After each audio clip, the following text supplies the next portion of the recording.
Dear learners, আসসালামুআলাইকুম। আশা করি তোমরা সকলেই ভালো আছো। Welcome to my channel Rebecca English tutorial and welcome to my new topics word meanings. So let's discuss today's topics word meaning. At first আমরা যেটা discussion করব, সকলের পরিচিত একটি শব্দ মুন, MWN। আচ্ছা, মুন মানে হলো চাঁদ, তাই না? আবার আমরা যদি লিখি লুনার, আমরা লিখলাম লুনার, LUNAR। লুনার মানে কিন্তু চন্দ্র সংক্রান্ত, চন্দ্র সংক্রান্ত। তাহলে মুন হলো চাঁদ, মুন হলো চাঁদ, আর লুনার হলো চন্দ্র সংক্রান্ত মানে চাঁদ সংক্রান্ত, ঠিক আছে? আবার যদি আমরা লিখি প্ল্যানেট, PLANET, প্ল্যানেট মিন্স গ্রহ, প্ল্যানেট মিন্স গ্রহ। তাহলে মুন হলো চাঁদ, লুনার হলো চন্দ্র সংক্রান্ত এবং প্ল্যানেট মিন্স গ্রহ। আবার যদি আমরা লিখি জিওগ্রাফি, দেখো জিওগ্রাফি,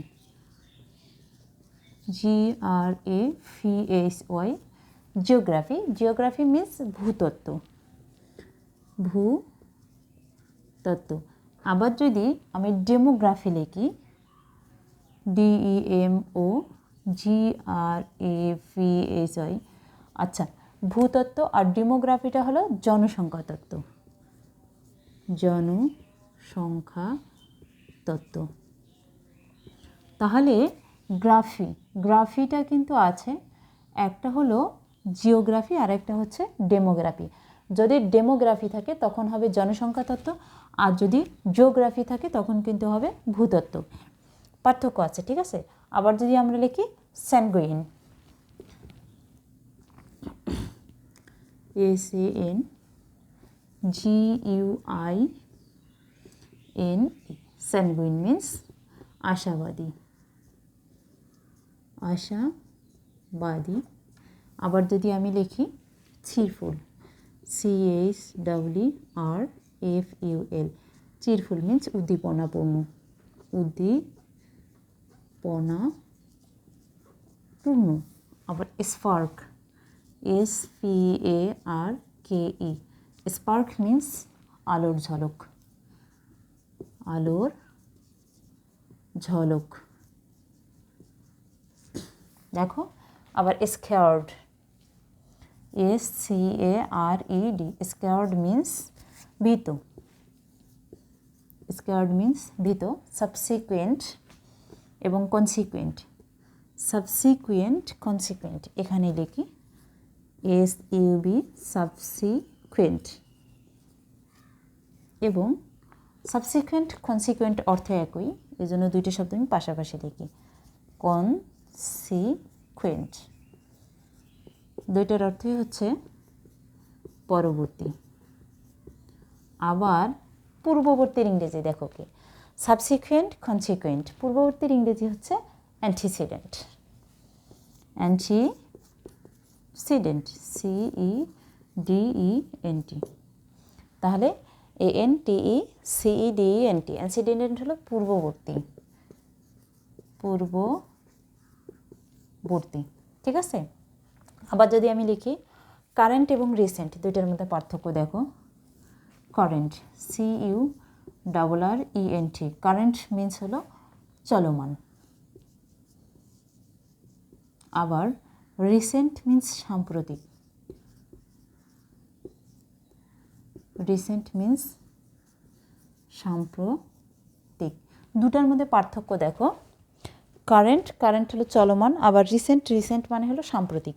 তাহলে চলমান, চলমান যেটা কি কন্টিনিউয়াস, আবার রিসেন্ট যেটা সাম্প্রতিক, তাই না?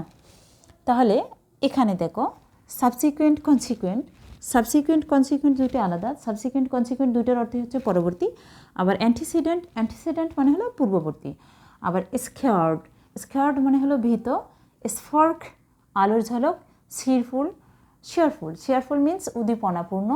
স্যাঙ্গুইন, স্যাঙ্গুইন মিন্স আশাবাদী অর্থাৎ অপটিমিস্টিক, স্যাঙ্গুইন মিন্স আশাবাদী বা অপটিমিস্টিক। আবার আমরা লিখতে পারি কোনো কিছুতে গুরুত্ব দেওয়া, জোর দেওয়া, মনোনিবেশ করা, তাই না? এটাতে আমরা যদি ইংরেজিতে প্রকাশ করি তখন কি হবে? এমফ্যাসিস, আমরা এমফ্যাসিস শব্দটা লিখি, PHASIS, emphasis জোর বা হলো গুরুত্ব দেয়া। আবার যদি আমরা দেই কোনো কিছুতে কি তুমি জোর দিলা, গুরুত্ব দিলা, তার মানে এমফ্যাসিস করলা বা সেটাতে তুমি অ্যাটেনশন করলা। এমফ্যাসিস অ্যাটেনশন সেম জিনিস, আমরা অ্যাটেনশনও লিখতে পারি। আবার দেখা যাচ্ছে তুমি সেটাকে মানে এড়িয়ে চলে, অবজ্ঞা করলা, তাই না? তুমি নিগলেক্ট করলা বা মনে করো ওভারলুক করলা। ওভারলুক হলো অবজ্ঞা করা। আবার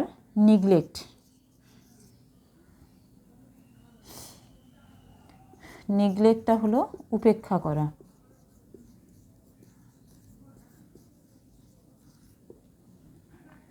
আবার যদি আমি লিখি, একটা খুব সুন্দর একটা শব্দ তোমাদের জন্য লিখে দেই, সেটা হলো মিস্ট্রি, MYSTERY, মিস্ট্রি অথবা এনিগমা,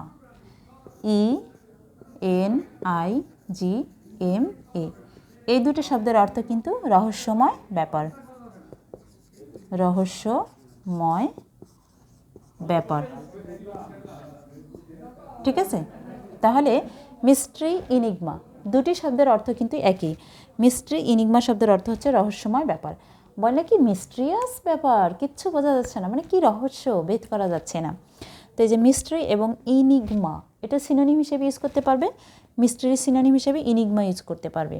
ওকে, তাহলে আমরা শব্দগুলোকে একবার ওভারভিউ দিয়ে নিই। Okay, look at the board and be attentive.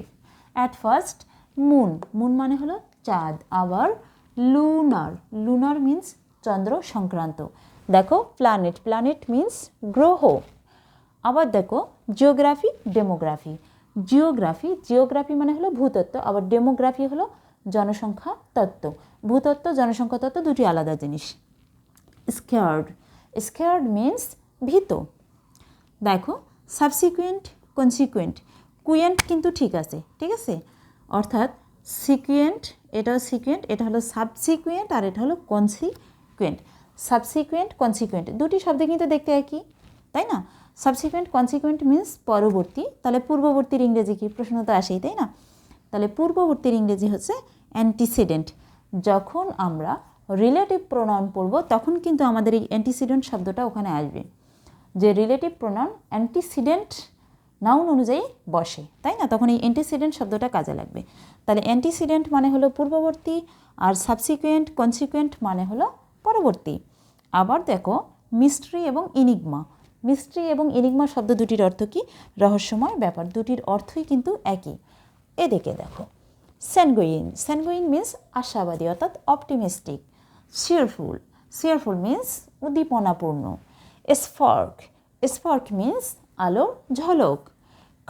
Current means চলমান। তাহলে কারেন্টটা কি? চলমান, কোনো ঘটনা কন্টিনিউয়াস রয়েছে। রিসেন্ট মিন্স সাম্প্রতিক। সাম্প্রতিক কীরকম, যে সাম্প্রতিক বাংলাদেশের এই ঘটনা ঘটছে, বা সাম্প্রতিক আমাদের করোনা ভাইরাস ব্রেকআউট হয়েছে, এরকমই কিছু। তারপরে এমফ্যাসিস এবং অ্যাটেনশন সেম জিনিস, অর্থাৎ কোনো কিছুর উপর তুমি গুরুত্ব দিচ্ছ, জোর দিছো, এটাকে তুমি এমফ্যাসিস করতে পারো অথবা অ্যাটেনশন বলতে পারো। আবার যদি সেটাকে তুমি ওভারলুক করো, অর্থাৎ এড়িয়ে চলো বা অবজ্ঞা করো, তখন তুমি ওভারলুক এবং নেগলেক্ট শব্দটা ইউজ করতে পারো। তাহলে কোনো বিষয়ে যদি তুমি গুরুত্ব আরোপ করো তখন তোমাকে এমফ্যাসিস করতে পারো বা অ্যাটেনশন করতে পারো। আবার যদি ওই বিষয়টাকে তুমি অবজ্ঞা করো বা অবহেলা করো বা এড়িয়ে চলো, তখন তুমি নিগলেক্ট অথবা ওভারলুক। বলে না যে এই বিষয়টাকে সে ওভারলুক করে যাচ্ছে, মানে আমি তাকে একটা বিষয় জিজ্ঞাসা করলাম, সে ওভারলুক করে যাচ্ছে, মানে বিষয়টা এড়িয়ে যাচ্ছে বা অবজ্ঞা করছে। তো এই যে ওভারলুক, নিগলেক্ট এগুলো কিন্তু সেম জিনিস। আবার এমফ্যাসিস, অ্যাটেনশন সেম জিনিস।